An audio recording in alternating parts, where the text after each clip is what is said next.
A gente vem pra cá pra passar o tempo, mano. Tanto que é legal vir pra igreja, eu concordo, tá na presença do meu pai é maravilhoso. O problema é que quando você chega lá fora, Deus te faz um convite pra você começar a ser parecido com Ele. E eu sinto lhe informar, mas se você não for parecido com Ele, vai chegar uma hora que Ele vai te falar que Ele não te conhece. Fechou. Galera, essa palavra tem uma dificuldade muito grande de ser escutada, porque Deus ministrou isso no meu coração o ano inteiro. Foram 27 dias desse mês, 6 meses, com Deus ministrando isso no meu coração. A dificuldade dessa palavra é porque ela te traz muitos desafios. E aí eu falei para o Álvaro ali, e durante todo esse tempo, desde que ele me chamou para pregar, que eu não vim aqui para vocês e simplesmente falar para vocês para continuarem do jeito que vocês estão. Eu não vou vir aqui para motivar vocês. Eu não vou vir aqui para falar para vocês aumentar aqui. Aumenta lá, mano, eu tenho dificuldade. Deixa eu falar. Eu vim aqui para mostrar para vocês que esse ambiente profético, ele é muito legal, mas ele tem um problema. Esse ambiente, ele é muito legal, mas a gente tem um problema quando a gente vive ele aqui no final de semana e na segunda-feira a gente esquece tudo que a gente viveu. O desafio dessa mensagem, meus amigos, é convidar vocês a serem os mesmos cristãos que vocês são no fim de semana, na segunda, na terça e no resto da semana de vocês. E enquanto eu oro para a gente iniciar a palavra, eu te faço uma pergunta. Você consegue se prostrar no seu quarto e na rua, igual se prostra aqui dentro da igreja? Vamos orar? Enquanto a gente ora, eu não quero que você só feche o olho e simplesmente faça o que você faz todo culto. Eu quero que enquanto a gente ore, vocês peçam direcionamento, sabedoria para o Espírito Santo. Amém? Todo mundo está de acordo?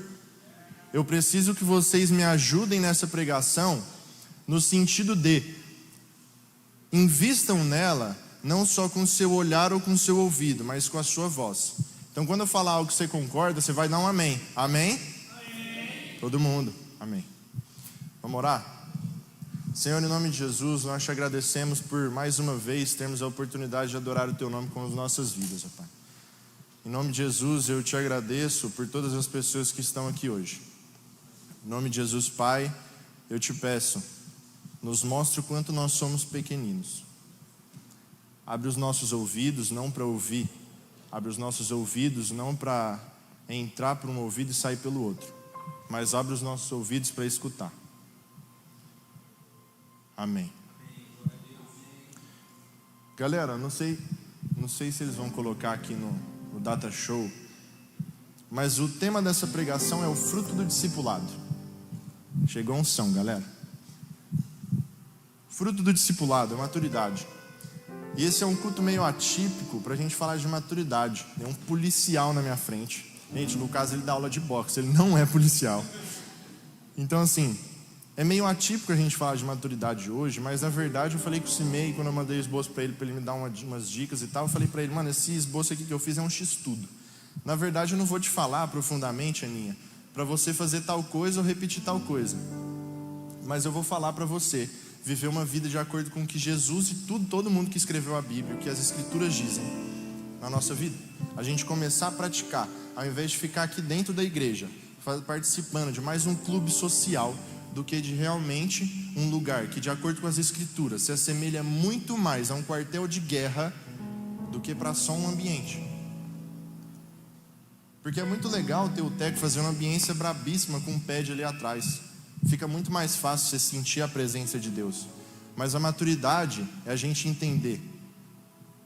É a gente ter a maturidade do seguinte: tudo que eu vivo da porta para dentro, eu tenho a obrigação de viver da porta para fora. E eu gosto da Aprisco e dessa igreja. E ano passado eu mudei de cidade, senti uma falta absurda de pessoas e uma igreja que realmente me motivava a participar do evangelho. Realmente. Aqui na Aprisco a gente tem uma cultura muito legal de simplesmente incentivar uns aos outros, de fazer um jejum terça e quinta, de fazer um jejum de 3 dias sem comer nada. Uma motivação de passar o sábado inteiro aqui, 12 horas orando para finalizar um jejum de 3 dias. E isso é muito legal. Realmente muito legal. Só que o problema é quando a gente faz isso tudo aqui dentro, só que lá fora a gente não consegue ser gentil com alguém do nosso trabalho. Tem um problema quando a gente chega na escola, Emanuel e todos os adolescentes que estão na escola, na faculdade, no trabalho ou na festa com nossos parentes, e a gente não consegue ser o reflexo de Jesus Cristo. Isso tem um problema gigante. Toma cuidado quando você for promover algo que você não acredita, Pedro.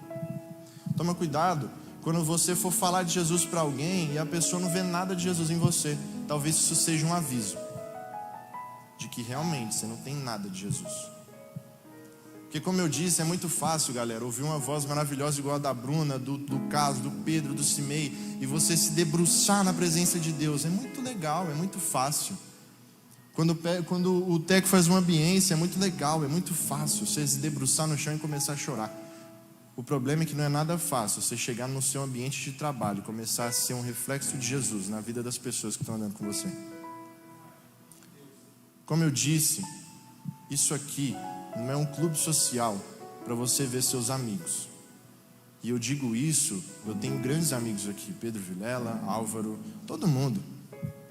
O problema é quando a gente vem para cá simplesmente só por causa deles. Simplesmente porque a gente vem aqui para curar o nosso emocional. A igreja não é o seu centro de terapia. E se você quiser, eu tenho uma terapeuta ótima, posso te passar o contato dela depois. Mas a igreja não é esse ambiente. A gente está caracterizado, a gente não, né? Os meninos ali. Isso aqui, de acordo com as escrituras, está muito mais ligado a um batalhão do que o seu clube social. O propósito desse culto, o propósito da Rede Chosen, o propósito do evangelismo na UPA não é se defender. O propósito da Rede Chosen não é defensivo e nem se esconder do mundo. Isso aqui é ofensivo. Isso aqui é um ataque. Existe uma autoridade espiritual quando os filhos de Deus estão em adoração dentro e fora da igreja, enquanto a nação ao nosso redor está em idolatria.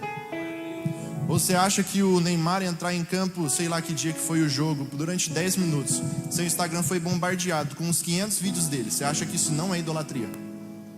Ou você acha que você bater palma para quem só está existindo lá dentro do campo é legal? Eu sou um e-mail que chega para você agora. Quando você aceita Jesus, desce as águas do batismo e recebe o Espírito Santo, você foi alistado no BOC. Alguém sabe o que é isso? Batalhão de Operações Celestiais. Eu sou um e-mail que chega na sua porta. Porque é muito fácil, Emanuel, você chegar aqui e ficar, nossa, debruçado aqui na frente e tudo mais, e vir ter esse momento lindo, que eu gosto muito desse sentimento e dessa presença do lado do meu pai. Mas é muito difícil a gente lá fora fazer o que ele nos manda. Em 2 Timóteo 2, verso 4 e 5, não precisa abrir. Nenhum soldado em serviço se envolve em negócios desta vida, pois seu propósito é agradar aquele que o recrutou para o serviço militar. E também, se alguém competir em algum jogo, não receberá a coroa, se não competir segundo as regras. A natureza da fé cristã madura, como diz o tema ali atrás, é guerra espiritual. Não é guerra contra a pessoa que você não gosta no seu trabalho. Não é guerra contra o colega que você não gosta da escola. Não é guerra contra o colega que você não gosta, o irmão que você não gosta da igreja. É guerra contra principados e potestades. Uma pesquisa teológica diz que 60% para mais do ministério de Jesus foi expulsando demônio. Só como é que você quer expulsar demônio, sendo que você tem medo de escuro, velho? É difícil. Nenhum soldado em Cristo, galera, entra em campo desarmado. Não tem como você entrar em campo igual o Álvaro tá só vestido. Sabe o que é você estar vestido? É você vir aqui, ter um momento legal, e aí segunda-feira você já esquece tudo que aconteceu. O Álvaro faz uma profecia para você, entrega uma palavra profética, você entrega uma palavra profética para alguém e bum, segunda-feira você não lembra de porcaria nenhuma que aconteceu. A maturidade, você tem que ter constância, independente do ambiente. Em Atos 16, 25, nos conta a história de Paulo e Silas. Paulo e Silas, eles não estavam num ambiente que tinha um pé de um fundo legal que o Teco está fazendo. Paulo e Silas, eles não estavam num ambiente agradável. Paulo e Silas estavam na prisão. E eles não estavam na prisão porque eles tinham roubado ou matado. Eles estavam na prisão por causa do evangelho. E mesmo assim, eles oravam e louvavam. Em Atos 16 nos diz que os presos escutavam eles. E existe mais um problema na nossa vida: ninguém sabe que a gente é crente. A gente chega na escola, passa o dia no celular, e aí alguém chama para um rolê no domingo. Acontecia comigo quando eu estava na escola. E aí você fala: nossa, mano, domingo não vai ter como, vou para a igreja. E aí seu colega chega em você assim: igreja? Você vai para a igreja? Não parece, velho. O que você fala quando você está na escola? O que você fala quando você está no seu trabalho ou na sua festa de família? O que você fala no pós-culto quando você sai com a galera, mano? Me diz. Eu pedi para vocês participarem, mas está todo mundo calado, velho. O que vocês falam quando vocês saem do culto? Começa a prestar atenção no que você está falando na sua roda. Porque uma coisa a Bíblia nos deixa claro com várias histórias: você precisa andar com quem tem a mesma convicção que a sua. E se você anda com alguém que não tem essa convicção, a sua obrigação e o seu dever é mostrar para essa pessoa que a sua convicção e a sua fé estão certas. Se meu assunto não é a palavra de Deus, sobre o que a gente está falando, Josué 1:8, eu vou pedir para todos vocês abrirem, para a gente não terceirizar a Bíblia. Josué 1, verso 8. Se possível, passa no slide também. Quem achou, desachei. Ninguém achou? Quem não achou, desmisericórdia. A gente está no Velho Testamento, comecinho da Bíblia, vamos lá. Paulinho chegando agora, homem de Deus, abençoado seja o Paulinho.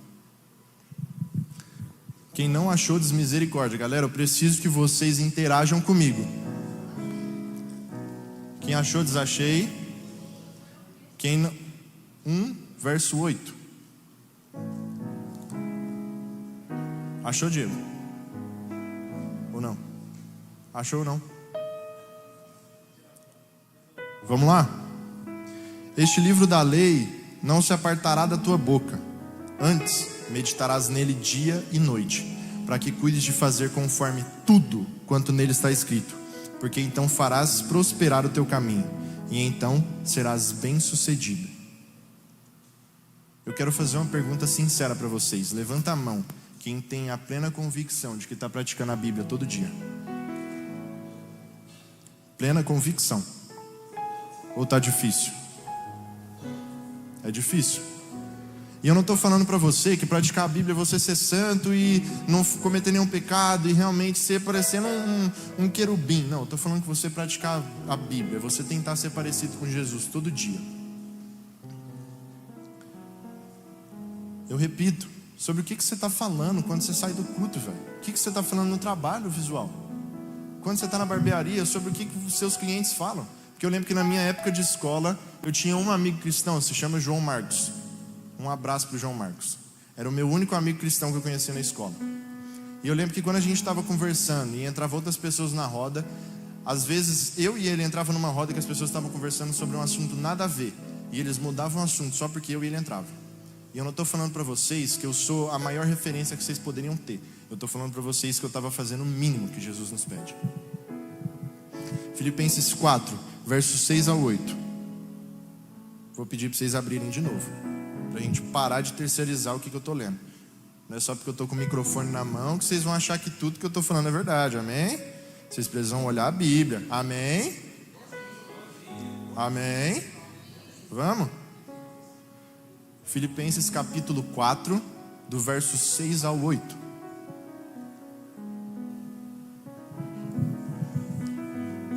Podemos? Quem não achou, desmisericórdia. E Emanuel, vou te esperar. Galera, como eu disse, eu vou relembrar vocês enquanto o Emanuel acha ali para os amigos dele. Se você já achou, o Emanuel acha primeiro e aí o Pedro lê com vocês. Eu vou relembrar vocês que eu preciso da total atenção de vocês. Eu preciso que vocês participem comigo. Eu preciso, como eu disse antes, que esse não seja só mais um culto ou só mais uma pregação. E eu não estou falando isso, Paulinho, porque sou eu que estou no microfone. Eu estou falando isso porque parece que ninguém está pregando o evangelho para a gente. Porque parece que a gente vem para o sábado e para o domingo, para o culto, como se tudo tivesse normal. A gente vem para cá e segunda-feira já passou. A gente vem para cá para passar o tempo porque tem medo de ir para o inferno na hora de pôr a balada. Todo mundo achou? Filipenses 4, ao verso 6 e 8. Não fiqueis ansiosos por coisa alguma, antes em tudo, mediante oração e súplica, com ação de graças, os vossos pedidos sejam conhecidos diante de Deus, e a paz de Deus, que excede todo o entendimento, guardará os vossos corações e as vossas mentes em Cristo Jesus. Finalmente, irmãos, tudo que é verdadeiro, tudo que é honesto, tudo que é justo, tudo que é puro, tudo que é amável, tudo que é de boa fama, se há alguma virtude, se há algum louvor, nisso pensai. O problema é que a gente trata a igreja de várias maneiras. A primeira é como um clube social, Cimei. A gente vem pra cá para passar tempo com as nossas amigas, e nada contra você ter amigo dentro da igreja, tem amigos dentro da igreja. Ou a gente trata a igreja como um centro de terapia emocional, Pedro. A gente vem pra cá porque a gente fica magoado com as coisas que acontecem lá fora, achando que o Álvaro e o Pedro vão curar tudo que eu sinto de mágoa dentro de mim. Mas existe uma chave para você viver na maturidade como Jesus viveu. Porque o desafio dessa mensagem, digo novamente, é te convidar a ser um cristão mais parecido com Jesus. É levar os seus pensamentos cativos a Ele. Não só o que você tem de ruim, mas o que você tem de bom. O Toninho fala assim para Deus: Jesus, eu quero vender mais no consórcio esse mês. E o Toninho, na mesma oração que seja, falar: Jesus, eu estou cansado. A gente precisa ter essa maturidade. Em Mateus 26, 39, nos fala a oração de Jesus: meu Pai, se é possível, passe de mim este cálice, todavia não seja como eu quero, mas como tu queres. Se Jesus, meus amigos, entregou os seus pensamentos ao Pai, por que é que nós não deveríamos fazer o mesmo? Por que é que a gente tem que ficar vindo para a igreja achando que o Cimei, o pastor Wesley, o pastor Daniel e a liderança da igreja vai curar tudo que a gente tem de ruim? Eu vou te dar um conselho agora. Para quem tem 25 anos para menos, resolve seus problemas, mano. Porque para mais eu vou falar depois. Resolve a sua amargura. Resolve a sua ansiedade. Resolve a sua imoralidade sexual rápido, mano.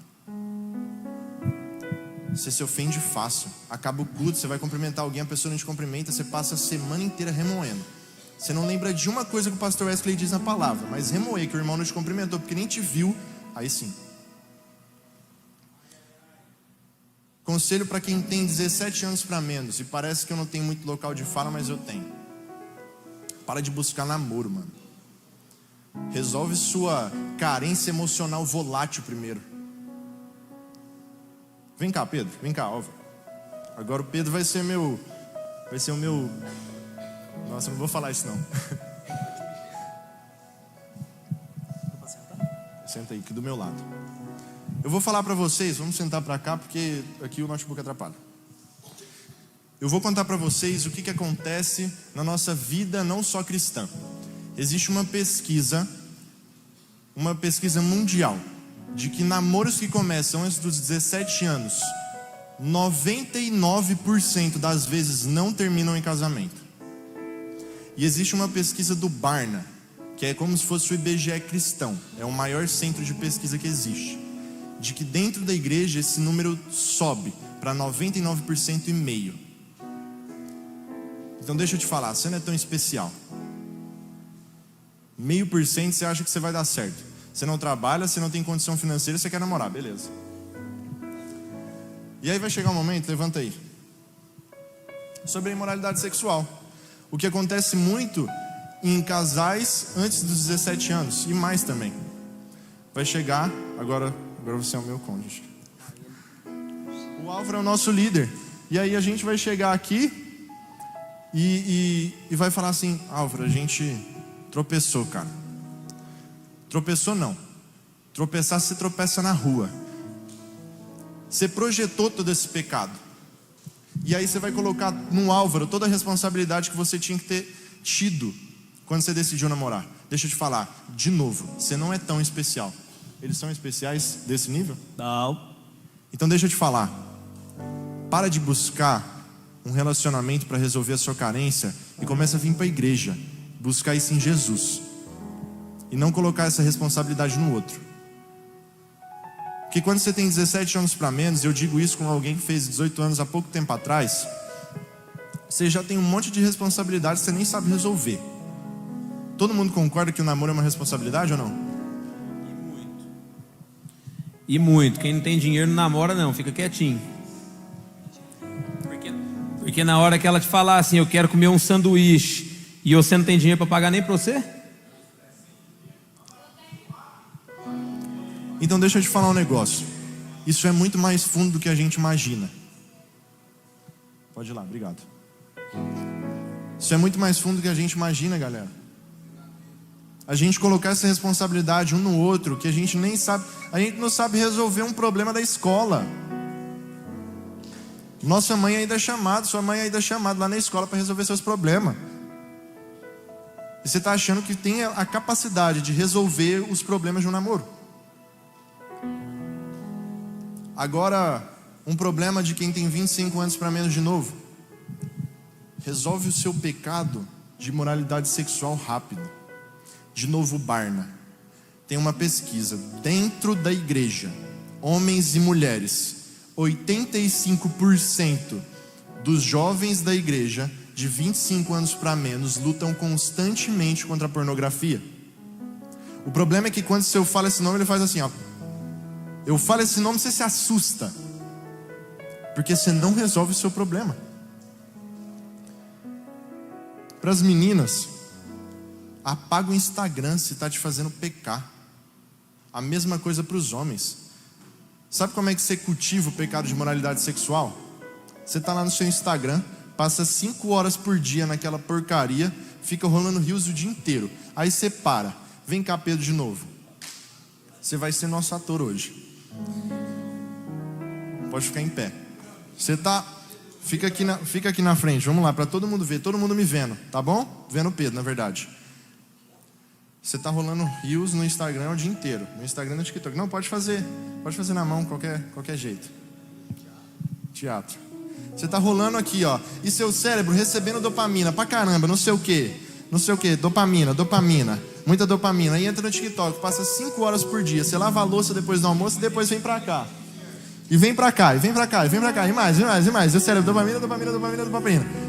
Aí você para, guarda o celular, e aí você começa a estar sozinho em casa e começa a andar, vagando. O que será que eu faço?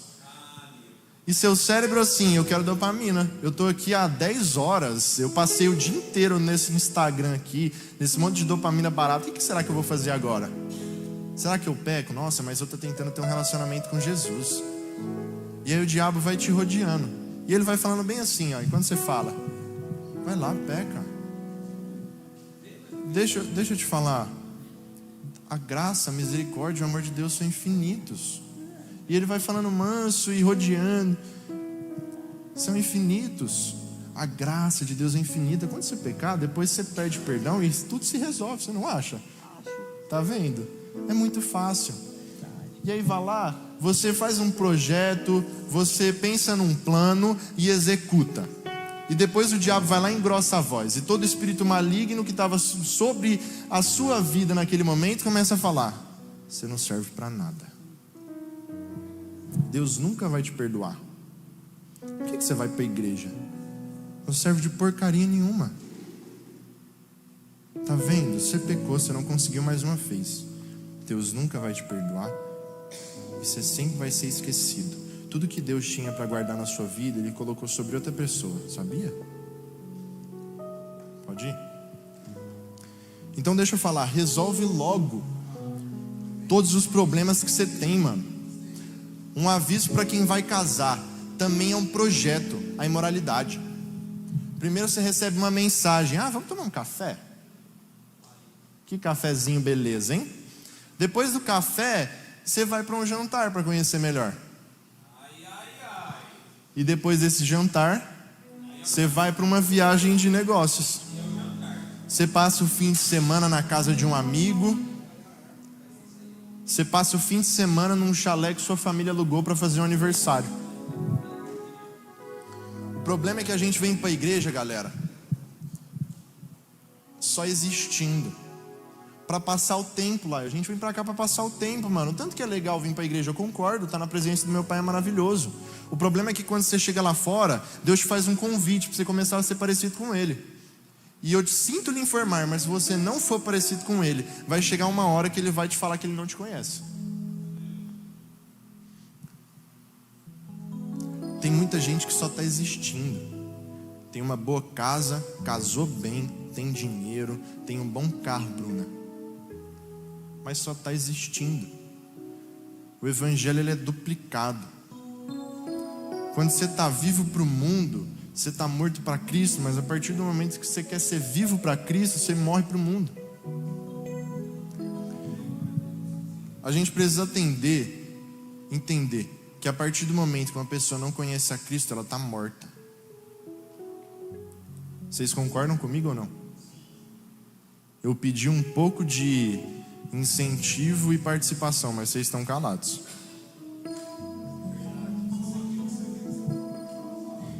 Oi?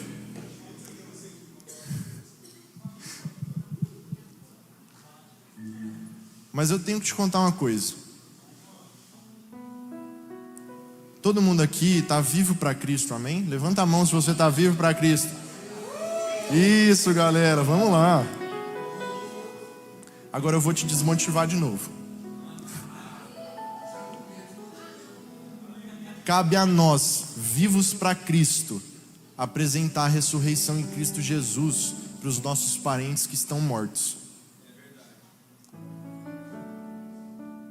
Porque parece que a gente ficou acostumado a ser um ser humano funcional que participa das festas de família só porque a gente está lá e pronto, acabou. E esquece de ser parecido com Jesus, cara. Hoje em dia a gente tá louco, a gente bate palma pra gente morta, Diego. A gente vê a seleção brasileira, o cara faz gol e, velho, eu não gosto muito de futebol, mas eu gosto de torcer pra seleção. Mas o cara faz gol, a gente começa a bater palma, idolatrar o cara, e nosso Instagram bombardeado e tudo mais. Só que aquele cara tá morto. Quem que viu um fisiculturista novão que morreu alguns dias para trás? Mesmo o cara realmente falecendo, ele estava morto. E o que mais dói no meu coração, e eu confesso para vocês que eu fiquei triste com essa notícia, é porque eu tenho certeza que perto desse cara tinha alguém que estava vivo. Eu vou fazer outra pergunta para vocês. Quem aqui tem alguém da família ou de qualquer convívio que queria ter trago para o culto hoje? Queria ter trago e feito a pessoa participar e vindo para a igreja e tudo mais. Só essa galera? Muito pouco, galera. Que isso? Tá doido. Eu queria ter trago um amigo. Para quem não conhece, eu tenho um melhor amigo, tem 12 anos, Pedro. Eu tenho um melhor amigo há 12 anos. Eu tenho 18. Eu passei mais tempo junto com um cara do que sozinho, velho. Em 12 anos eu consegui trazer ele para a igreja, não para cá uma vez, e para outras igrejas eu acho que eu levei ele uma ou duas. E é difícil, cara, porque assim, em 12 anos eu não consegui fazer o cara aceitar Jesus. Isso uma mágoa que existe aqui dentro. Eu fico triste com isso, cara. O problema é que essa pessoa que você queria ter trago para cá hoje, os parentes que você convive, seus amigos que não estão na igreja, as pessoas que você joga vôlei ou futebol, seus colegas de trabalho, seus colegas de escola, seus colegas de faculdade. Cadê a Ellen? Tá? Não sei se é só ela que faz faculdade, mas se você faz faculdade, seus colegas de faculdade. Eles só têm um destino, caso eles não conheçam Jesus. Alguém quer adivinhar qual é?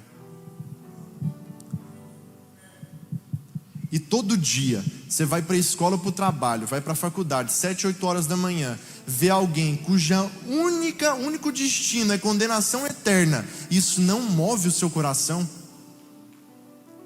Será que a gente não está muito acomodado em vir aqui para a igreja e passar o nosso final de semana como se fosse um clube social, como se fosse um Instagram pessoalmente? Será que a gente não está acomodado a viver assim? Você é um cristão cauterizado. Você diz que ama quando olha para o púlpito e vê uma boa pregação, um bom louvor, mas você não ama, ô Jonas, quando vê alguém morto? Que tipo de cristão você é? E agora eu te repito novamente, toma cuidado quando você for promover algo que você não acredita.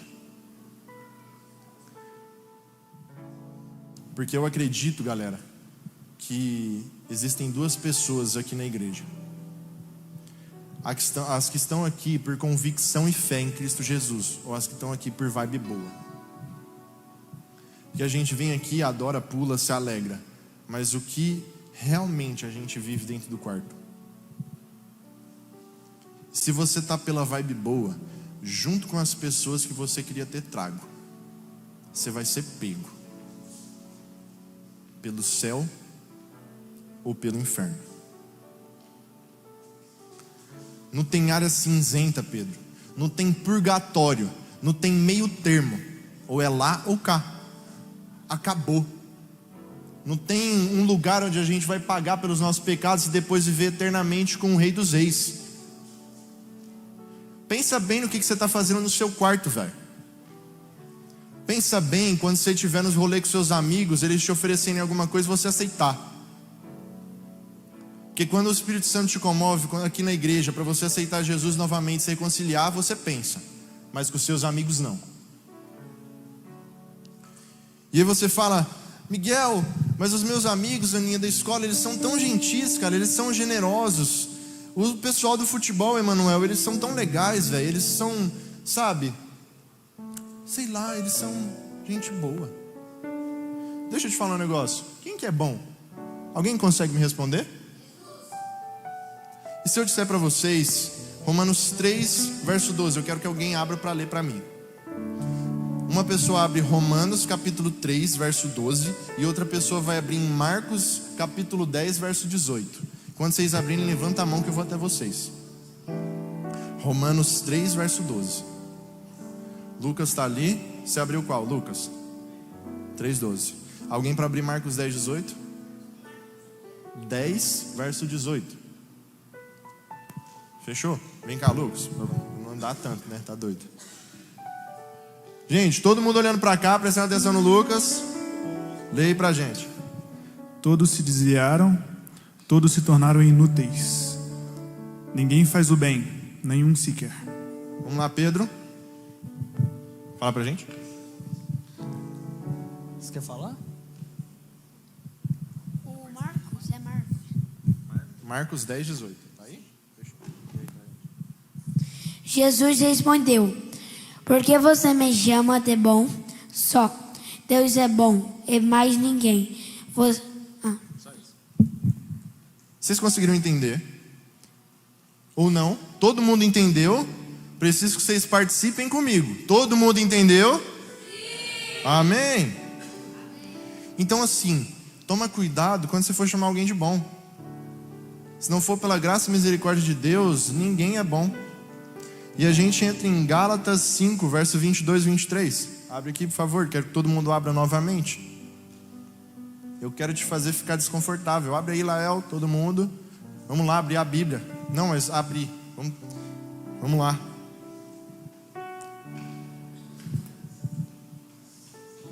Quem achou, desachei. Quem não achou, desmisericórdia. Eu vou ler. Mas o fruto do Espírito é amor, alegria, paz, longanimidade, benignidade, bondade, fidelidade, mansidão, temperança. Contra essas coisas não há lei. À medida, meus irmãos, que Deus molda o nosso caráter, aí sim nós poderemos tentar ser chamados de bons. E essa pregação convida vocês para um manifesto de liberdade. Gálatas é um manifesto da liberdade cristã. É definido na teologia como um manifesto de liberdade e universalidade da igreja. Mas aí você pergunta para mim: Miguel, liberdade de quê? Fala para o irmão do seu lado. Liberdade. Fala aí, Pedro. Agora repete para ele: de quê? Liberdade de quê? Libertação de uma vida programada externamente por um minucioso código de regras e leis que conservam o homem numa atitude infantil diante da vida. Agora olha para o irmão do seu lado de novo. Liberdade. Para quê? Libertação para uma vida... Não, acabou, gente, calma. Libertação para uma vida adulta e consciente, graças ao uso responsável da liberdade. A vida do homem não deve ser determinada por códigos e leis, mas por compromisso pessoal e íntimo com Jesus Cristo, que está presente no profundo do ser humano. Gálatas 2:20 nos dá essa referência. Eu vou pedir para que vocês prestem atenção, galera, por favor. Eu já falei pro Alvo, não estou aqui para motivar vocês, não tenho medo de corrigi-los. Prestem atenção, por favor, no que eu estou falando aqui agora. Pedro, obrigado. A liberdade é conduzida pelo amor a si mesmo e nos outros. Amor que é compromisso ativo com o crescimento do outro. Gálatas 5:6 e 13:14, para você pegar a referência depois. Porque vós, irmãos, fostes chamados à liberdade. Não useis então da liberdade para dar ocasião à carne, mas servi-vos uns aos outros pelo amor. Porque toda a lei se cumpre numa só palavra, nesta: amarás o teu próximo como a ti mesmo. Quando a gente lê a carta de Gálatas, e eu falo isso, se meio sabe, e algumas pessoas devem lembrar, eu estou estudando a carta de Paulo, as cartas de Paulo, o ano inteiro. Imagina o quanto Deus me bateu aqui hoje para eu estar pregando isso para vocês. Nessa carta a gente é convidado, nessa pregação quero convidar vocês para uma séria revisão. Jonas, onde que está a principal motivação sobre a sua vida cristã? Está num monte de regra e lei e obrigação que você tem, com medo de ir para o inferno? Ou está no amor que você sente por Jesus Cristo?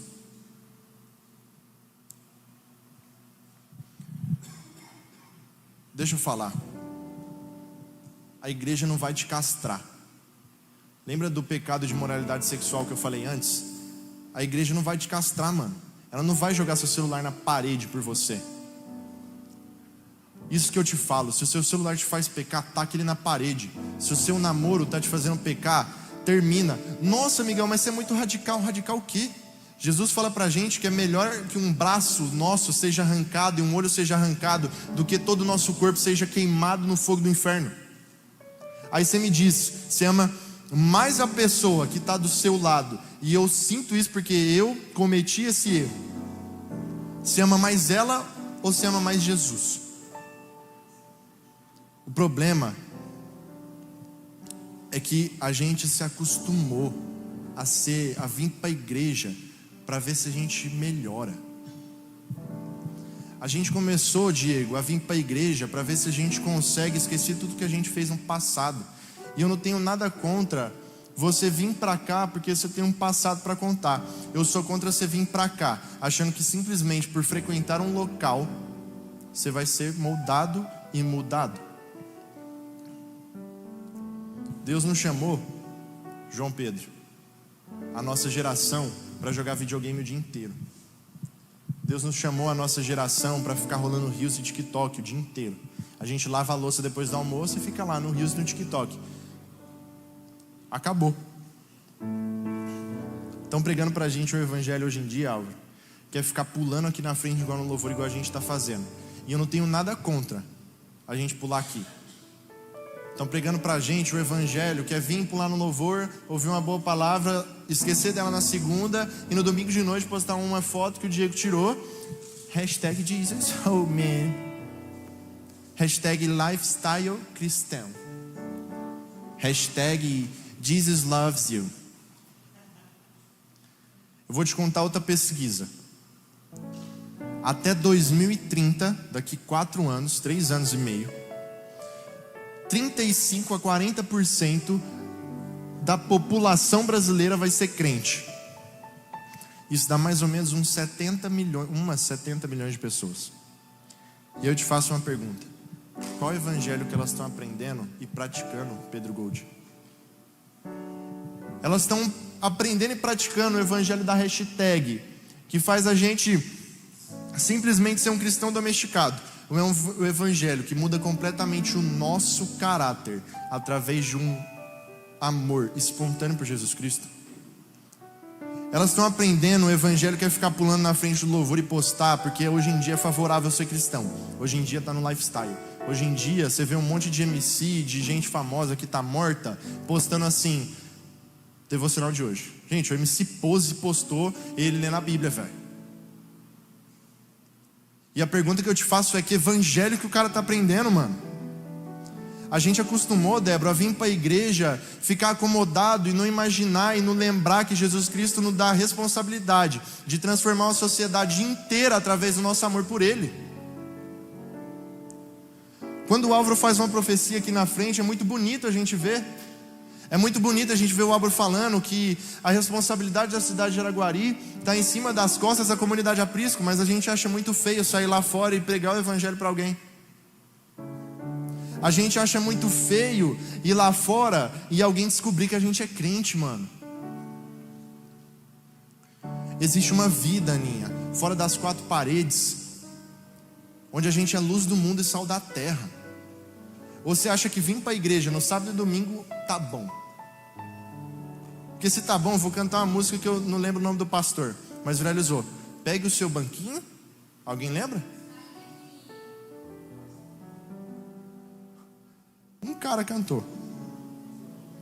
Você entendeu?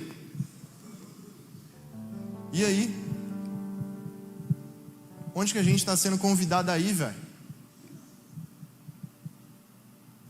Onde que a gente está sendo convidado? A gente vai vir para cá novamente acomodados, ou a gente vai entender que existe muito mais do evangelho para a gente?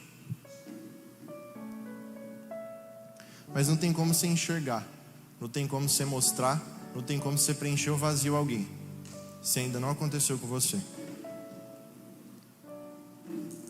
O inferno não dorme, o inferno não para de trabalhar, o inferno não tem turno duplo, o inferno não tem escala 5x2. Assim deveriam ser os filhos de Deus. O problema é que a nossa escala é 2x5. Sábado e domingo a gente trabalha, no resto da semana a gente esquece. E é por isso que o objetivo do diabo é te isolar. O objetivo do diabo é te fazer sair da igreja e te fazer viver sozinho. Sadraque, Mesaque e Abednego nos mostram isso. O poder de andar com alguém que tem a mesma convicção e fé que a sua. O poder de andar com alguém que está junto com você e que te mostra, Aninha, dentro da sua escola, várias pessoas. De novo, meu amigo João Marcos, meu único amigo cristão. Eu lembro que a gente começou a estudar mais ou menos depois da pandemia junto, e chegou um tempo em que a gente estava conversando assim na roda, nossos amigos entravam, a gente começava a falar de Apocalipse, só para eles ficarem com medo de ir para a igreja. E por mais que apenas uma pessoa tivesse realmente ido para a igreja, que é o meu grande amigo Cleidson, foi para Quadrangular lá junto com o João Marcos, que é a igreja dele, a gente percebe uma coisa: eu e o João Marcos só conseguiu levar o cara para a igreja quando a gente amadureceu e tinha algo para dar. A gente só conseguiu levar ele para a igreja quando a gente realmente entendeu o evangelho, porque os pais do João Marcos são crentes e os meus também. O problema é que você vem aqui só por causa do seu pai e da sua mãe. Você não foi feito para viver sozinho. Para esses dois caras mesmo, vem cá, Lucas e o Álvaro. Vem cá. Eu vou te mostrar o poder de estar junto. Vamos aqui para frente, está mais fácil. Esse deu a volta. Eu vou ficar na ponta, que eu não quero carregar vocês não. Entrelaça o braço aqui. Quando o rei Nabucodonosor fala para as pessoas se curvarem diante da estátua, Sadraque, Mesaque e Abednego, eles não se curvam. Solta aí, Álvaro, o Lucas. Agora vamos supor que não fosse Abednego, fosse o Álvaro, e ele estivesse sozinho. Eu estou suando, velho. E aí o rei tivesse mandado: Álvaro, pessoas que estão aqui, se curvem. Se curva. Tá vendo quanto é fácil? Agora levanta, Álvaro. Agora eu vou te mostrar o poder de estar junto. Eu fiz esta dinâmica com o Lucas, então ele já sabe. O rei vai falar assim para você: se curva. Eu vou tentar me curvar, você me segura. Aqui. Não tem como. E eu não estou forçando, realmente estou... Aí dói o joelho. Aí o Lucas vai tentar se curvar. Meu Deus. E aí o Álvaro vai tentar se curvar. Pode ir. Pode ir, obrigado. Nenhum dos três teria sobrevivido isolado. Você não vai sobreviver isolado. O problema é que você está andando com quem tem a vibe boa. O problema é que na sua roda de amigos dentro da escola e da faculdade, no seu time de futebol, na sua turma da escola, no seu trabalho, vocês só conseguem falar de roupa cara, tênis caro, relógio caro, carro caro. E nada contra você falar disso, velho. Eu gosto muito de carro, de falar sobre isso. Eu e o Lucas ficam o dia inteiro conversando sobre equipamento. O problema é que quando o assunto é só esse. E aí quando chegam na igreja, vocês são os espirituais. Aí vocês performam um culto lindo. Deus não vai te dar uma ordem, Eliezer, como se você fosse um soldado. Por mais que isso aqui seja um quartel, olha o tanto que isso é engraçado. É como se o coronel, Deus, chegasse pra gente no batalhão. Soldado, o que você acha da gente levar o nome de Jesus para as pessoas? Seria assim que um coronel faria? O que você acha? Deus te faz um convite, mas esse convite para nós que amamos Jesus é uma obrigação, Diego. E aí, velho? Deus se alegra em trabalhar conosco. Ele se debruça para trabalhar com a gente. Sabe por quê? Um pai tem prazer em fazer as coisas com seu filho. E Deus, eu vejo que Deus está derramando um espírito de paternidade sobre a Prisco. Mas não tem como a gente fazer e discipular alguém e tal, e paternidade, vamos louvar, vamos profetizar e tudo mais, se a gente ainda é órfão por dentro. Em Gênesis 2, acho que 19 ou 20, no ímpeto de criar, Pedro, Deus cria quase tudo, mano. Só que ele fala para Adão, ainda não dei nome para isso tudo, não dei nome para esse bando de animal aqui. Vem cá, você é meu ator de hoje, mano. Você é Adão agora, você vai dar nome para esse bando de gente, para esse bando de... Qual que é o nome disso? Eu sou Deus, viu, galera? Qual que é o nome disso? Pocotó. Esse aqui é o Pocotó. Vem cá. Vem cá. Qual que é o nome disso? Ah, isso aqui é serpente, sucuri? Serpente. Vamos lá. Vai lá. Vem cá, Aninha, vem cá. Não, vai, vem. Vem cá, vem. Aí Deus chega assim para Adão e fala: qual que é o nome disso aqui? Ah, isso aqui tá numa cara de bicho preguiça, né? É, isso aqui. E agora vem cá, você. E aí Deus chega assim, e esse aqui? Rapaz, esse aqui é forte, né? Esse aqui é um leopardo. Tá vendo? Pode ir, obrigado, de novo. Ele fala assim para Adão: homem, tá na hora de você fluir na natureza do seu pai. Aquilo que tem um vazio, Pedro, você vai preencher, mano. Tá na hora de você fluir na natureza do seu pai que te criou. Existe uma expectativa em todo lugar que você passa, que você leve vida para o que está morto. Deus, Pedro, está nos chamando para um novo tempo, onde a gente assume a responsabilidade, Aninha, de paternidade na vida de pessoas mortas. Onde elas seguirão, Aninha, a nossa natureza, que é a própria natureza do Pai. O problema, Pedro, é que não tem como a gente fazer isso tudo se a gente não segue a natureza dele. Se a gente não preenche o que está vazio, se a gente não leva vida para o que está morto, se a gente não faz um convite para os nossos filhos em Cristo. Sabe por quê? O filho só pode fazer aquilo que ele vê o pai fazendo, Diego. Eu tenho certeza que todo mundo já viu o Lemuel andando com o Simei. Os dois parecem um em carne, mano. Parecem irmão gêmeo de altura diferente. Sabe por quê? Respondam, acabei de falar. Galera, interajam, por favor. Ninguém interagiu, mas tudo bem. Exato. Você é igual, velho. Exato. O problema é que eu acho que quando eu ou qualquer outra pessoa prega o evangelho para quem é evangélico, vocês ficam de cara fechada. E eu já falei isso para o Álvaro, para o Cimei. Eu não estou aqui para motivar vocês. Eu não estou aqui tentando ser um bom pregador. Eu não estou aqui tentando fazer o que meu pai faz. Meu pai prega muito, mas eu não sou ele. Só que desde os meus sei lá quantos anos em que eu entendo todas as pregações do meu pai, eu vejo, cara, o meu pai só prega o que vive. O meu pai fluiu na natureza do pai dele que criou. E deixa eu contar para vocês, meu pai não teve pai. A minha mãe não teve pai. Eles tiveram a mãe só. Aí você me pergunta, Miguel, mas então seu pai fluiu na natureza de quem? Álvaro, você está fluindo na natureza de quem? A todo mundo que está me escutando, inclusive os lá de trás, brozinho, vocês estão fluindo na natureza de quem, velho? Vamos ficar de pé? Graças a Deus. Calor pra caramba. Galera, eu preciso contar algumas coisas pra vocês. Por favor, vamos prestar atenção aqui. Por favor, não fiquem conversando, nem procurem outra coisa pra fazer. Mas esse não pode ser só mais um culto. Não pode ser só mais uma vez em que você se encontra com a Rede Chose. Vou pedir pro louvor subir, por favor. Não pode ser só mais uma pregação. Não pode ser só mais um louvor. Por favor, prestem atenção. Não pode ser só mais uma vez que o Álvaro... Galera, a gente teve o Conexão Chosen tem quantos meses, Álvaro? A gente teve o Conexão Chosen tem quantos meses? Uns 3?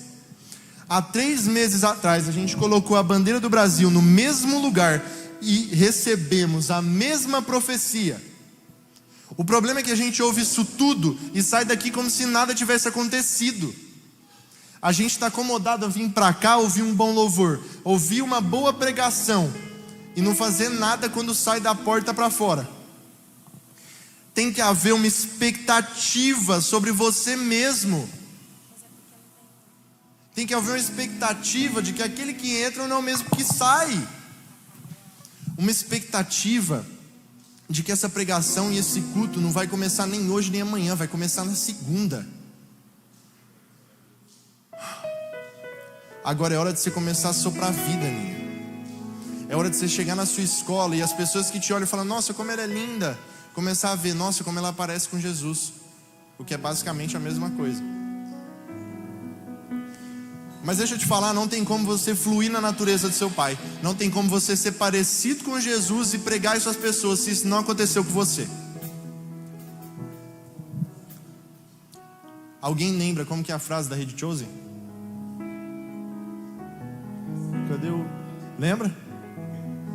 Frase da Rede Chosen: como flechas na mão do valente, assim são os filhos da mocidade. Agora eu quero te fazer uma pergunta. Com quanta convicção você tem falado essa frase? Com quanta convicção você tem realmente sido flecha na mão de alguém? Ou jogar alguém como uma flecha? Qual foi a última vez que você tentou convidar um amigo para o culto, Emanuel? Que você chegou no seu time de futebol e falou assim, mano, por que você não vai para o culto aqui comigo? Qual foi a última vez, Pedro Gold, que você tentou se mostrar parecido com Cristo no batalhão, mano? Qual foi a última vez que você tentou? E Jesus Cristo nos deixa muito claro que provavelmente a gente não chegue no nível que ele chegou, mas o ponto de tentar já é o suficiente. Eu me recuso a vir bons cultos. Eu me recuso a ouvir bons louvores, Ana Júlia. Eu me recuso a ouvir boas pregações, por mais que no final do domingo eu escute. Eu venho para o culto para ser transformado. Eu venho na expectativa de que aquele que entra naquela porta não é o mesmo que sai por ela. E é por isso que eu falei para vocês que a gente tenta vir para a igreja para sair melhor em si mesmo. Eu não saio um Miguel melhor em si mesmo quando eu venho para o culto. Eu saio um Miguel mais parecido com Jesus. Eu vou dar alguns textos para vocês, só de referência. Eu vou ler todos numa sequência, como se fosse uma carta. Se vocês quiserem anotar ou sei lá o que. Efésios capítulo 4, verso 13. Romanos o capítulo 8, verso 29. 2 Coríntios capítulo 3, verso 18. 1 João capítulo 2, verso 6. Filipenses capítulo 2, verso 5. Colossenses capítulo 3, verso 10. Vamos lá. Até que todos cheguemos à unidade da fé e do conhecimento do Filho de Deus, ao estado de homem perfeito, à medida da estatura da plenitude de Cristo. Porque os que antes conheceu, também os predestinou para serem conformes à imagem de seu Filho, a fim de que ele seja o primogênito entre muitos irmãos. Assim, todos nós que com a face descoberta contemplamos a glória do Senhor, estamos sendo transformados segundo a sua imagem, com glória cada vez maior, a qual vem do Senhor, que é o Espírito. Aquele que diz que permanece nele também deve andar assim como ele andou. Tende vós o mesmo sentimento que houve também em Cristo Jesus, e que vos tende revestidos do novo, que se renova para o conhecimento, segundo a imagem daquele que o criou.